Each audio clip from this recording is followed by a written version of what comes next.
Noches nuevamente, queridos amigos y hermanos.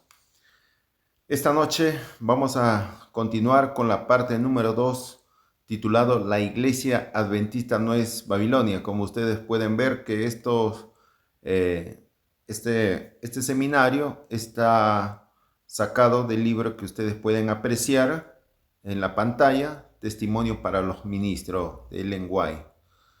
Vamos a comenzar entonces el día de hoy, en el cual trataremos cómo Satanás utiliza a agentes humanos que se creen ser guiados por Dios, que se creen de tener nueva luz, para tratar de derribar lo que Dios ha estado edificando, los, las murallas derribadas por el catolicismo, y que realmente cuesta mucho creer que personas que han sido partes o miembros de la iglesia adventista se han levantado en contra de ella. Muy bien, vamos a comenzar con una oración para que Dios nos dirija. Querido Padre Celestial, gracias nuevamente por esta oportunidad, por la vida y la salud que nos das para poder continuar con esta obra, de poder comunicar, Señor, lo que has inspirado a través de tu sierva. Y ayúdanos a comprender esta noche, que tu Espíritu Santo nos ilumine y nos haga comprender que la historia pasada se está volviendo a repetir ahora en los tiempos finales. Te lo suplicamos estos favores en el nombre precioso de Jesús nuestro Salvador. Amén. Muy bien, caballeros, entonces comenzamos. La Iglesia Adventista no es Babilonia, parte número 2. El apartado, un mensaje falso. Durante años he dado mi testimonio en el sentido de que cuando se levantan personas que aseveran tener gran luz y sin embargo abogan por la demolición de lo que el Señor ha estado edificando por medio de sus agentes humanos, están muy engañados y no trabajan en cooperación con Cristo. Los que aseveran que las iglesias adventistas constituyen Babilonia o parte alguna de Babilonia deberían permanecer en sus casas. O sea, en vez de ayudar a reparar los portillos, las murallas, lo que hacen es intentar derribarlo. Entonces, los que hacen ese trabajo de acusar a la iglesia adventista de Babilonia están muy engañados y no trabajan en cooperación con Cristo. Deténgase y consideren cuál es el mensaje que debe ser proclamado en este tiempo. En lugar de trabajar con los agentes divinos para preparar un pueblo que pueda subsistir en el día del Señor, se han colocado al lado de aquel que es el acusador de los hermanos, quien los acusa día y noche delante de Dios. Apocalipsis capítulo 2 indica que Satanás es el acusador de nuestros hermanos, que nos acusa delante de Dios día y noche. Entonces, siempre ha sido su papel del diablo utilizar agentes humanos para acusar a la iglesia de ser Babilonia, interpretando lo que las escrituras dicen lo que realmente significa, qué es lo que significa Babilonia, y que ayer lo vimos. Agentes satánicos que proceden de abajo, o sea, del infierno, han inspirado a los hombres a unirse en una confederación del mal para complicar la situación del pueblo de Dios, persiguiéndole y causándole grandes sufrimientos. Por eso que ahora existe, ¿qué cosa? Los movimientos ecuménicos, donde se están uniendo todas las religiones, hasta los ateos, sean judaísmo, sean musulmanes, sean protestantes, evangélicos, dominicales, con los católicos. Para algo bueno aparentemente, para traer la paz mundial, mezclando espiritismo, gnosticismo a la palabra de Dios. Tradiciones paganas, todo lo está mezclando, nueva era, todo lo está mezclando para para poder, entre comillas, crear una sola religión mundial y traer un milenario o un milenio de paz en la tierra. Entonces, ellos quieren imponer la aparente paz, pero ¿bajo qué plataforma? Bajo la plataforma de la mentira. Para eso son los movimientos ecuménicos. Bien claramente dice acá, una confederación del mal para perseguir y causar grande sufrimiento al pueblo de Dios. El mundo entero será incitado a la enemistad contra los adventistas del séptimo día, porque ellos no rendirán pleitesía al papado, honrando el domingo, la institución de este poder anticristiano. Aquí detalla claramente a qué iglesia Satanás va a perseguir por intermedio de los hombres imponiendo el domingo, a los adventistas del séptimo día. Es el propósito de Satanás hacer que sean extirpados de la tierra a fin de que nadie pueda impugnar su supremacía en el mundo.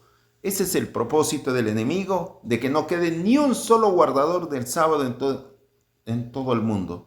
Que todos honren el domingo, el día de su creación papal, el día de la adoración al sol, el día de la rebelión contra el verdadero día de reposo del sábado.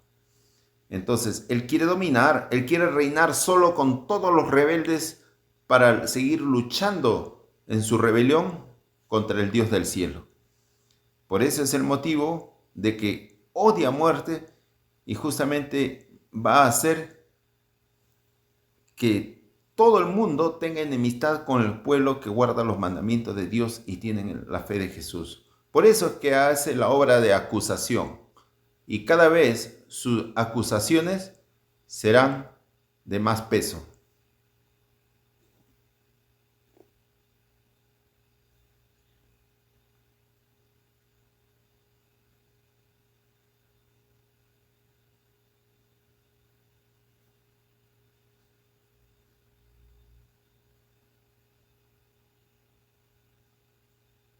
Continuamos entonces. Aquí estamos. Las acusaciones de Satanás. Se presentó delante del profeta la escena de la acusación de Satanás. Él dice, ¿no? Me mostró el sumo sacerdote Josué, el cual estaba delante del ángel de Jehová, y Satanás estaba a su mano derecha para acusarlo. Jesús es nuestro gran sumo sacerdote en los cielos. ¿Y qué está haciendo? Está efectuando una obra de intercesión y expiación en favor de sus hijos que creen en Él.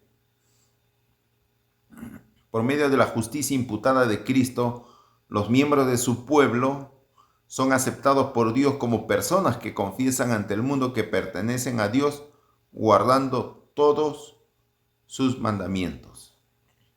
Esta es la visión que se le mostró al profeta Zacarías, ¿no? Se le mostró al sumo sacerdote, el cual estaba delante de Jehová, delante de Cristo, ¿no? Y Satanás estaba a su mano derecha para acusarle. Esa es la visión que se presentó. No se le presentó a Satanás de otra forma, sino como directamente acusar por los pecados. Pero justamente Jesús estaba como intercesor, como abogado nuestro. Satanás está lleno de maligno odio contra ellos y manifiesta hacia ellos el mismo espíritu que manifestó hacia Jesús cuando estaba en la tierra. ¿Se vieron esos 3 años y medio de intensa persecución que hizo Satanás contra Cristo por intermedio de los escribas, fariseos, mediante todos ellos? Lo mismo tiene para con el pueblo de Dios. Cuando Cristo se encontraba ante Pilato, el gobernante romano trató de liberarlo y deseó que el pueblo escogiera salvar a Jesús de la terrible prueba por la cual estaba por pasar. ¿Qué hizo Pilato? Presentó ante la multitud clamorosa al Hijo de Dios y al criminal Barrabás, e inquirió y preguntó: ¿a quién quieren que lo suelte? ¿A Barrabás o a Jesús llamado el Cristo? Y ellos, ¿qué dijeron? A Barrabás. Pilato les dijo, ¿qué pues haré de Jesús llamado el Cristo? Todos le dijeron, sea crucificado. Ese episodio lamentable, ¿no? Entonces lo mismo, el mundo estaba agitado por la enemistad de Satanás, y cuando se les pidió que eligieran entre el Hijo de Dios y el criminal Barrabás, los judíos escogieron al maleante antes que a Jesús. Las ignorantes multitudes fueron inducidas por los engañosos razonamientos de los que se hallaban en alta posición, o sea, los dirigentes religiosos, a rechazar al Hijo de Dios para escoger a un ladrón y homicida en su lugar. Recordemos todos que todavía estamos en un mundo donde Jesús, el Hijo de Dios, fue rechazado y crucificado, un mundo en el que todavía permanece la culpa de despreciar a Cristo y preferir a un ladrón antes que al Cordero Inmaculado de Dios. Este mundo fue el escenario del rechazamiento de Cristo, ¿ya? Entonces, acá la culpa no ha sido solamente por los que vivieron, por los contemporáneos de hace 2000 años, en los tiempos de Israel, en los tiempos de Jesús, ¿no? Acá sigue pendiente esa culpabilidad que tiene el hombre. A menos que individualmente nos arrepintamos ante Dios de la transgresión de su ley y ejerzamos fe en nuestro Señor Jesucristo, a quien el mundo ha rechazado, estaremos bajo la plena condenación merecida por aquellos que eligieron a Barrabás en lugar de Jesús. Entonces la tarea que tenemos nosotros es arrepentirnos para que la culpabilidad de haber elegido Barrabás por los judíos no recaiga también sobre nosotros. Si nosotros menospreciamos la oportunidad que Dios nos da de reconciliarnos con Él a través de Jesucristo, seremos culpables tanto como fue para los judíos. Las puertas de las gracias están abiertas. El mundo entero está acusado hoy del rechazo y asesinato deliberados del Hijo de Dios, dice la sierva del Señor. La palabra guarda registro de que judíos y gentiles, reyes, gobernadores, ministros, sacerdotes y pueblo, todas las clases y sectas que revelan el mismo espíritu de envidia, odio, prejuicio e incredulidad manifestado por aquellos que entregaron a la muerte al Hijo de Dios, reeditarían la misma actuación si se los presentara la oportunidad que tuvieron los judíos y el pueblo del tiempo de Cristo. Serían participantes del mismo espíritu que exigió la muerte del Hijo de Dios. Si nosotros hubiésemos existido hace 2000 años, en los tiempos de los judíos y en el mismo escenario, por haber rechazado a Cristo, el ofrecimiento de nuestra salvación, hubiéramos compartido, hubiéramos apoyado la acusación contra Cristo para que sea crucificado y hubiéramos escogido a Barrabás en lugar de Cristo. En la escena en que se presenta la obra de Cristo por nosotros y la decidida acusación de Satanás contra nosotros, Josué aparece como el sumo sacerdote e interpone una demanda en favor del pueblo que guarda los mandamientos de Dios. Al mismo tiempo, Satanás presenta al pueblo de Dios como compuesto de grandes pecadores y hace parecer ante el Señor la lista de los pecados que él ostentó a cometer durante su vida y exige que debido a sus transgresiones sean entregados en sus manos para la destrucción. Exige que no sean protegidos por los ángeles ministradores contra la confederación del mal. Está lleno de odio porque no puede atar en manojos a los hijos de Dios con el mundo, a fin de que le rindan completa obediencia.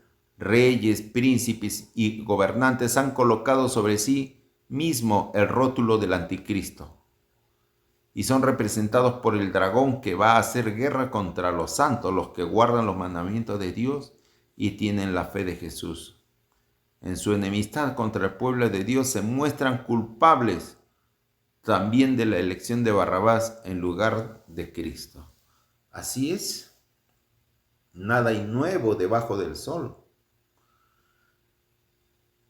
Si rechazamos el ofrecimiento de salvación, no nos arrepentimos, ¿no? Sobre nosotros recae la culpabilidad, lo mismo que recayó a los judíos de hace 2000 años. Acá se nota que Satanás odia. Apocalipsis 12 revela cómo Satanás odia al pueblo de Dios. Los ha perseguido. La persecución más terrible fue durante 1260 años, en la época de la primera supremacía papal.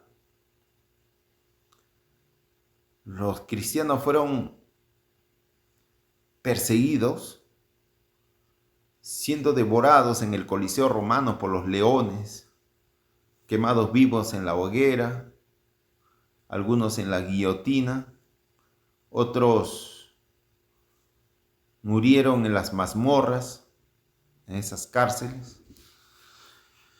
Entonces, lo mismo se va a repetir ahora en estos últimos días, previo a la segunda venida de Cristo. Una persecución, pero a muerte por 3 años y medio por el papado. Y eso lo revela claramente en Apocalipsis capítulo 13. ¿Ya? Entonces, Apocalipsis 12, 17 revela claramente que el dragón se llenó de ira contra la mujer, contra la iglesia, contra los que guardan los mandamientos de Dios y tienen la fe de Jesús. Satanás odia los mandamientos de Dios y odia a Jesús a muerte, pero ahora lo hace a través de su pueblo, a través de su iglesia, la iglesia remanente, la iglesia adventista del séptimo día. Por eso, ¿qué es lo que pasa? Que se levantan hombres para acusar al pueblo de Dios de ser Babilonia. El mundo es llamado a cuentas. Dios tiene un pleito con el mundo. Cuando sesione el juicio y los libros se abran, Él tendrá una terrible cuenta que arreglar, que ahora mismo haría que el mundo temiera y temblase si los hombres no estuvieran enceguecidos y hechizados por los engaños y las seducciones satánicas. Dios llama al mundo a cuentas por la muerte de su Hijo unigénito, a quien virtualmente el mundo ha vuelto a crucificar y ha entregado a la vergüenza pública al perseguir a su pueblo. El mundo ha rechazado a Cristo en la persona de sus santos. Ha rehusado sus mensajes al rechazar los mensajes de los profetas, apóstoles y mensajeros. Ha rechazado a aquellos que han sido colaboradores con Cristo y por esto tendrán que rendir cuentas. Serán acusados de alta traición contra el gobierno del cielo. Lamentablemente a esto va a tener que llegar. Satanás está a la cabeza de todos los acusadores de los hermanos. Él es el jefe de todos aquellos que llaman a la iglesia adventista Babilonia y que hay que salirse de ella. Pero cuando Él presenta los pecados del pueblo de Dios, ¿qué contesta el Señor? Dice: Jehová te reprenda, oh Satanás, Jehová que ha escogido a Jerusalén. Oh Jehová que ha escogido a su iglesia adventista te reprenda. ¿No es este un tizón arrebatado del incendio? Y Josué estaba vestido de vestiduras viles y estaba delante del ángel. Satanás ha presentado a los escogidos y leales hijos de Dios como llenos de contaminación y pecado.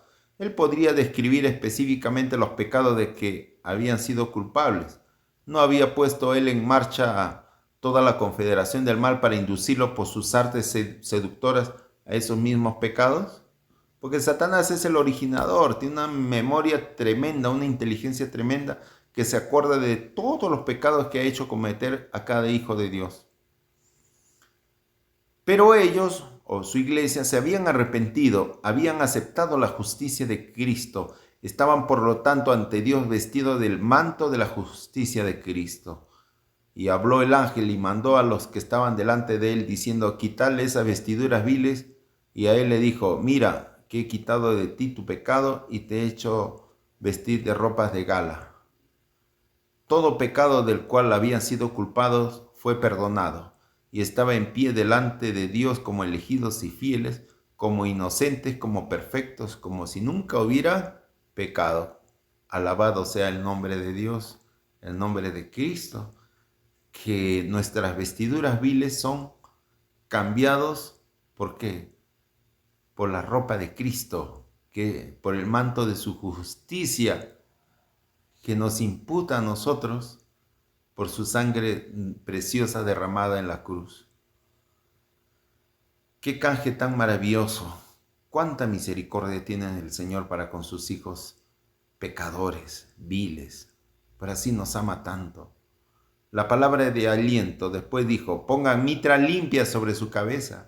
Y pusieron los ángeles de Dios una mitra limpia sobre su cabeza y le vistieron las ropas. Y el ángel de Jehová, que es Jesús, el Redentor de ellos, estaba en pie. Y el ángel de Jehová amonestó a Josué, diciendo, así dice Jehová de los ejércitos, si anduvieres por mis caminos y guardares mi ordenanza, tú también gobernarás mi casa. También guardarás mis atrios, y entre estos que aquí están te daré lugar. Eso lo está diciendo su iglesia. El Señor nos da oportunidad cuando somos perdonados por nuestros pecados, liberados de las garras de Satanás. Nos da un lugar en su iglesia, con cargos para poder desarrollar los dones que Dios nos ha dado, ya el uso de los talentos que el Señor nos ha dado para poder cumplir con la misión de la iglesia. Predicar, sanar y curar. Esa es la misión de la iglesia. Predicar el mensaje del tercer ángel y también hacer obras de sanidad, obra misionera. El Señor nos da un lugar en su pueblo. Quisiera que todos los que pretenden creer la verdad presente pensaran seriamente en las maravillas presentadas en este capítulo. Por débil y aquejado de flaquezas que sea el pueblo de Dios, los que se arrepienten de la deslealtad al Señor en esta generación mala y perversa, y vuelven a serle leales, estando firmes en la vindicación de la santa ley de Dios, reparando la brecha que fuera abierta por el hombre de pecado bajo la dirección de Satanás, es decir, el papado, serán contados como hijos de Dios, y por la justicia de Cristo aparecerán perfectos delante del Señor.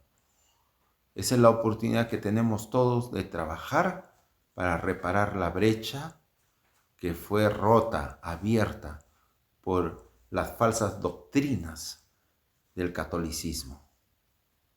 Somos llamados, somos invitados para trabajar en el ejército de Dios, en el ejército de Cristo. La verdad no siempre yacerá en el polvo para ser pisoteada por los hombres. Dios no será burlado, hermanos, nunca será burlado. La verdad no siempre yacerá en el polvo para ser pisoteada por los hombres. Será magnificada y hecha honorable, aún de erguirse para brillar en todo su prístino fulgor, y permanecerá por los siglos de los siglos. Hermanos, como dijo Jesús, que las puertas del infierno no prevalecerán contra la iglesia.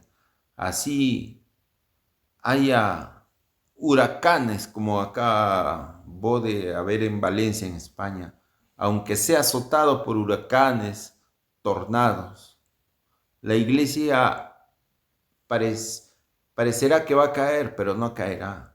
Jesús es quien lo conduce. Dios es quien lo conduce.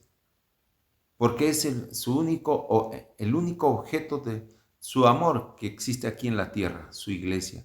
Por lo cual Jesús, el Hijo de Dios, dio su vida para poder rescatarnos.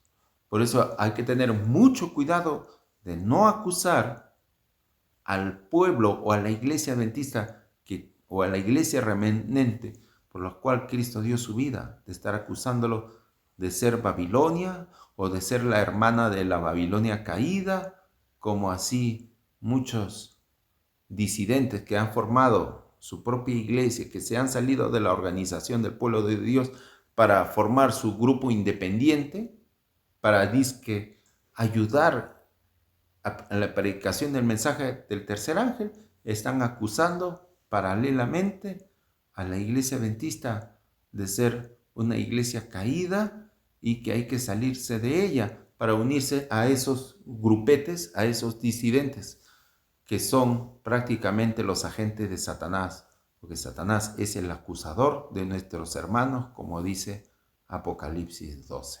Y como dice también en esa visión de Zacarías, que Satanás estaba delante del ángel de Jehová para acusarlo. Interesante.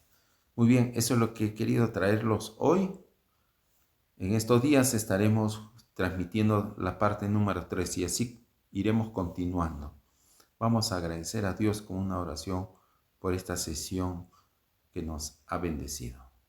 Querido Padre Dios, gracias por esta oportunidad que nos has dado de poder comprender, Señor, lo profundo y tremendo, Señor, que está trabajando el gran enemigo del hombre y el gran enemigo del cielo, Señor, que se reveló para poder, Señor, tratar de desaparecer a tu pueblo de la faz de la tierra. Tanto nos odian, Señor, cuídanos en gran manera, porque vamos a atravesar peligros muy graves, Señor. Pero ayúdanos, Señor, con el poder de tu Espíritu Santo para poder seguir adelante. Estos favores te los suplicamos, no siendo merecedores, sino aceptando la preciosísima sangre de Jesús. Amén. Muy bien, conmigo será. Hasta muy pronto, Dios mediante. Un saludo, muy buenas noches.